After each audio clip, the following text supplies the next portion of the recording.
everybody, and thank you for that wonderful introduction. I have to tell you, it's pretty overwhelming to be up here in front of all of you today.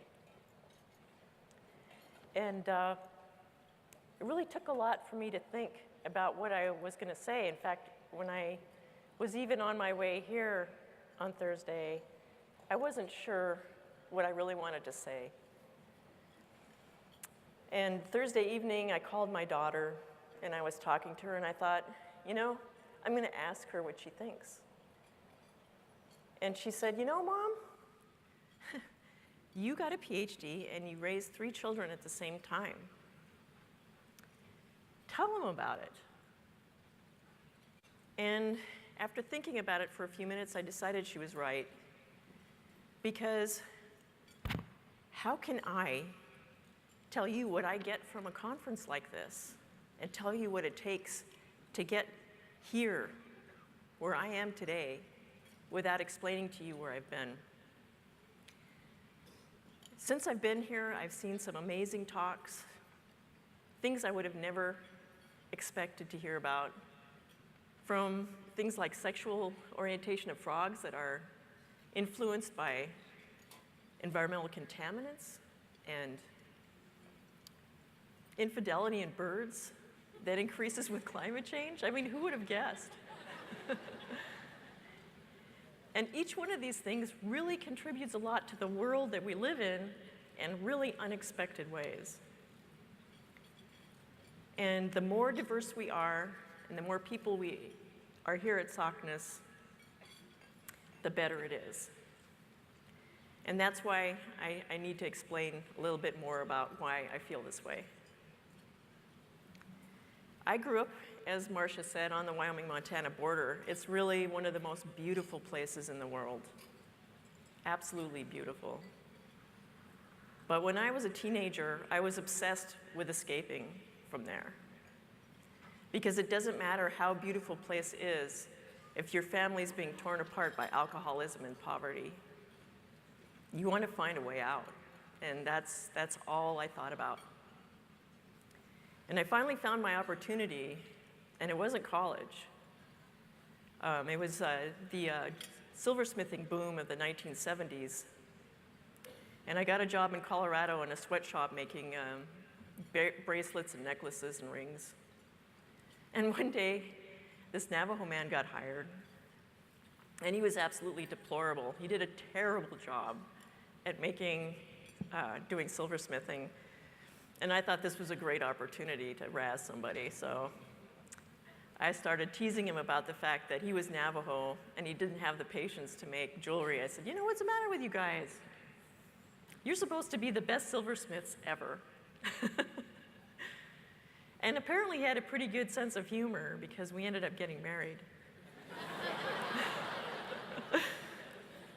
And then we moved back to the reservation. We moved to a really remote area called the Joint Use Area, or JUA.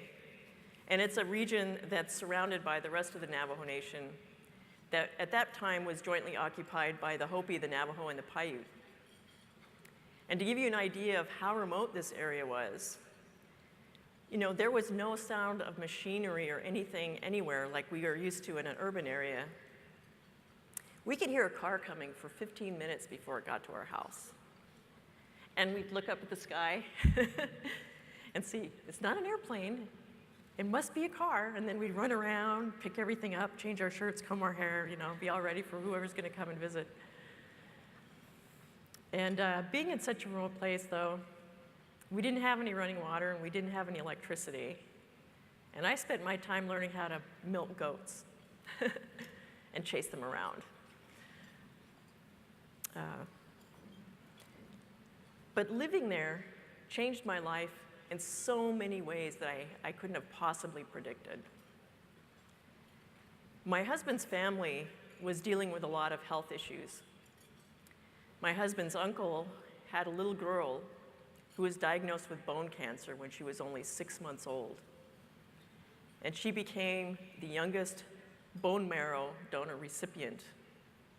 And I don't know if she still is the youngest who ever got a bone marrow transplant, but I'm betting that there's somebody in the audience here that could probably tell me. And then when my younger son was 1.5 years old, he drank some contaminated water, and he almost died.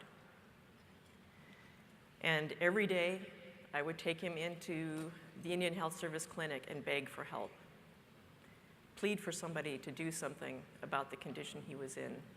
And at first, they really didn't understand what was going on, and so they'd send me away, and I'd have to go back the next day because, of course, by the next day, he was even worse off than he was the day before. And that kind of experience gives you a real feeling of helplessness.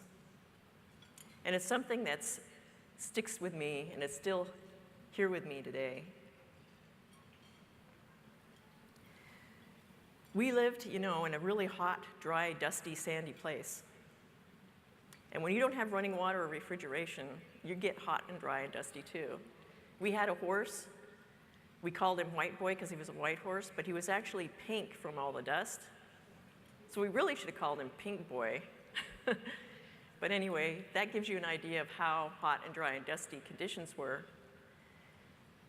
But every time I talked to elderly people about how they grew up and what it was like for them when they were younger, they would tell me how much water there was and how tall the grass was and that it was so thick that you could lose your sheep in it. And I didn't have a science background, so I didn't understand the implications of the changes that they were talking about, just as I didn't understand the implications of the health problems that my in-laws were being faced with. It really took a science education for me to begin to understand what those things meant. And we don't live on the JUA area anymore. The federal government passed a law that split up the land between the Hopi and the Navajo. And we just happened to be on the part of the land that was being turned over to the Hopi tribe. So we were one of the thousands of Navajo families that were forced to leave their reservation. And when we left, I had no job skills. My husband and I, we both had high school diplomas, but we didn't have anything else. And so when I tried to look for a job, I couldn't make enough money to pay for the babysitter. And if I'd gone to work, I would have been making negative money. Go figure that one out. So it was a real hardship for us to try to adjust to the changing lifestyle that we had to live. And my then ex-husband began drinking a lot. So I knew that if my kids had any chance at a decent life, that I was going to have to do something. And it wasn't until we came to this position in life that I finally started thinking about college.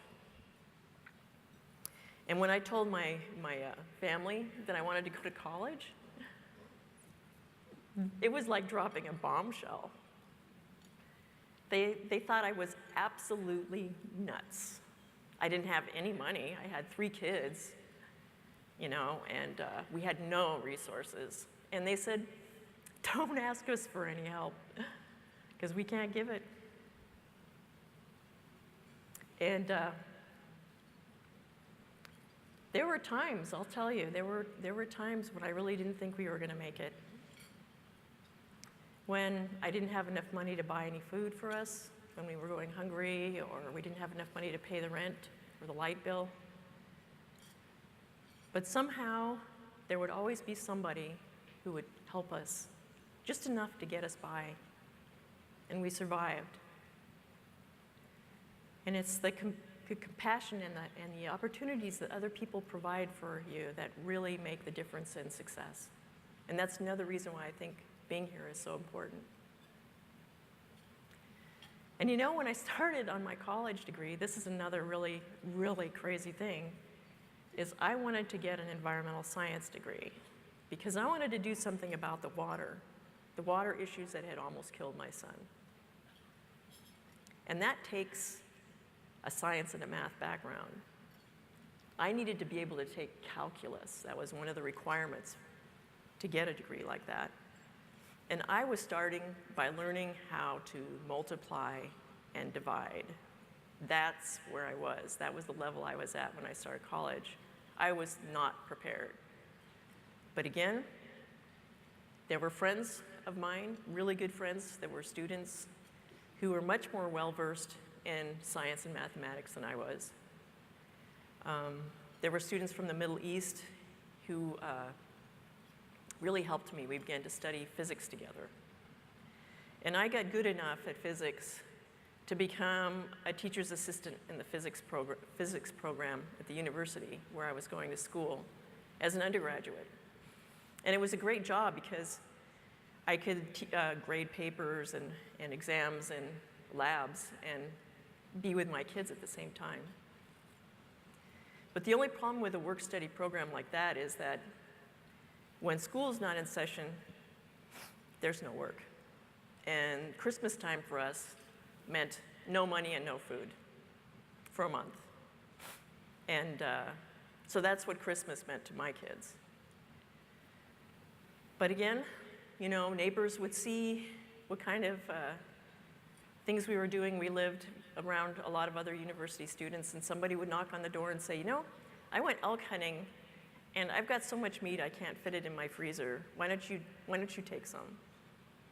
And those are the kinds of things that helped me get by and helped us survive.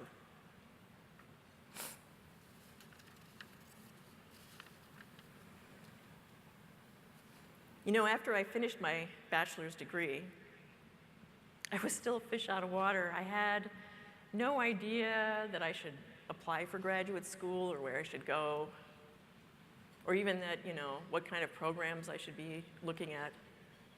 And again, my professors pulled me aside, people that I had taken classes from, and they said, you know, this is a person you should talk to. This is a program you should consider. And at the urging of one of my professors, I called Jim Schmidt from the Montana State University and began talking with him, and he encouraged me to apply for a National Science Foundation fellowship. And amazingly enough, I got it. And that really transformed my chances in graduate school, because for once, I could actually stay home and study instead of trying to work and take care of kids and study all at the same time. It really made a difference. We actually had a steady income, so there weren't times, Christmas times, when we were looking for something to eat. So those kinds of things really helped me get through school. Those are the kinds of things that happen here at SACNAS all the time. Because this is a place where people are telling each other about the opportunities that are out there and helping each other figure out what it is that they need to do to succeed. So after 14 years of school, a bachelor's, a master's, and a PhD, I was hired by the US Geological Survey. And I wasn't hired as an environmental scientist. I was hired as a geologist. Because back when I was going to college, environmental science programs were just getting off the ground. And the one I was in folded due to lack of enrollment. That gives you an idea of how much things have changed over the years. But it was fortuitous for me because I ended up in the geology program.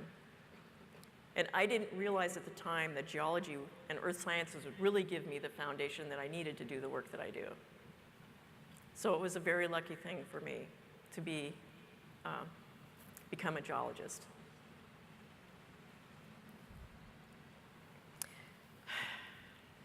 And then I did another crazy thing. When I got hired by the survey, I didn't have a research record, I didn't have a publication record, but I immediately began writing research proposals.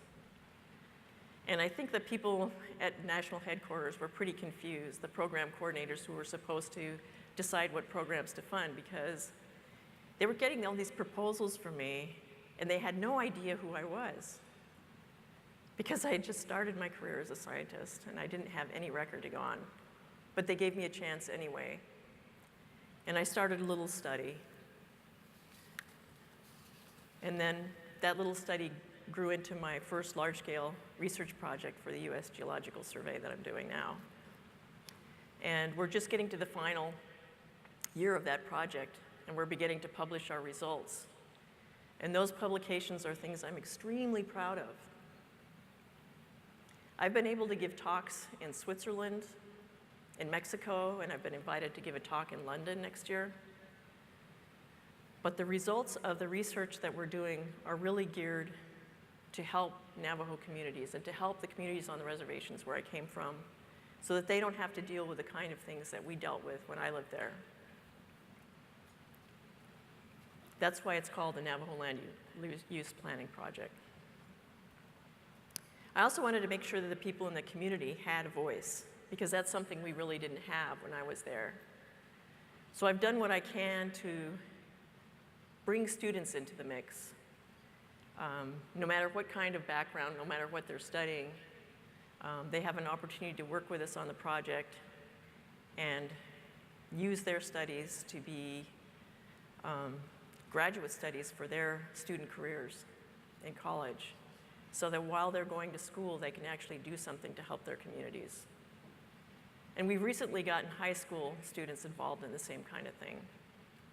So on their vacation time and on their weekends, sometimes they come out in big groups to help us with some of our projects.